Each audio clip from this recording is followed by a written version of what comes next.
Bol tibétain, diapason thérapeutique, guitare aux accords spécifiques, Jean-Gérard Fontonge plante le décor de sa séance de sonothérapie. Il a choisi le jardin d'eau à Goyave pour en optimiser les effets. Ces instruments, il les utilise pour produire des sons et des vibrations. Ils vont pénétrer le corps et le mental de celui ou celle qui les reçoit et les transformer pour leur permettre de retrouver l'harmonie. Dès les premières notes, dès les premières vibrations, le corps a déjà ressenti quelque chose. Beaucoup de personnes expérimentent un bol tibétain par exemple. Dès le premier gong, le premier son, les gens ressentent quelque chose dans tout le corps. C'est pas seulement centré à une partie du corps, mais tout le corps. Et plus on va rester dans ce bain sonore, et plus ça va être important. On va même sentir que le corps est rentré lui-même en vibration. Pour certaines personnes, c'est très conscient, elles sont voire même hypersensibles. D'autres personnes vont être beaucoup plus centrées sur le mental, à essayer de comprendre. Mais au bout d'un moment, vont toujours ressentir que tout le corps a changé, que quelque chose s'est mis en mouvement. La sonothérapie regroupe plusieurs techniques. Elle ne remplace pas les soins classiques, mais peut les compléter. Selon ses défenseurs, elle améliore la faculté d'auto-guérison du corps. Elle pourrait ainsi soulager tout type de pathologie, en plus de plonger dans un état de relaxation profonde et d'aider à mieux prendre conscience de son corps. Une méthode qui s'appuie sur une science appelée sonologie et qui a fait des émules dans le département à partir de 2009.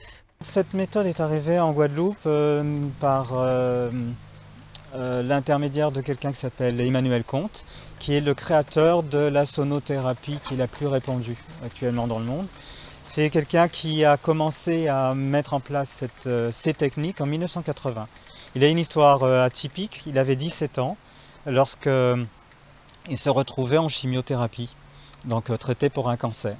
Et comme il était flûtiste depuis son plus jeune âge, il a utilisé sa flûte pour passer les longues séances et dures séances de chimiothérapie.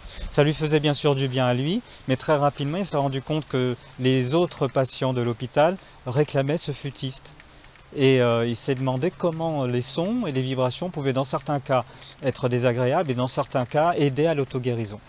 C'est la curiosité qui a poussé Karine Fleming à prendre rendez-vous pour sa première séance de sonothérapie fin 2016. Elle ressentait alors une grande fatigue. Pour elle, Jean-Gérard Fontonge a misé sur ses outils et des massages. À ma grande surprise, quand je suis sortie de cette première séance qui a quand même duré 4 heures, oui c'était assez lent dans mon cas, quand je suis sortie de cette première séance qui a duré à peu près 4 heures, je me sentais beaucoup mieux, beaucoup plus d'énergie, je broyais un petit peu moins d'idées noires.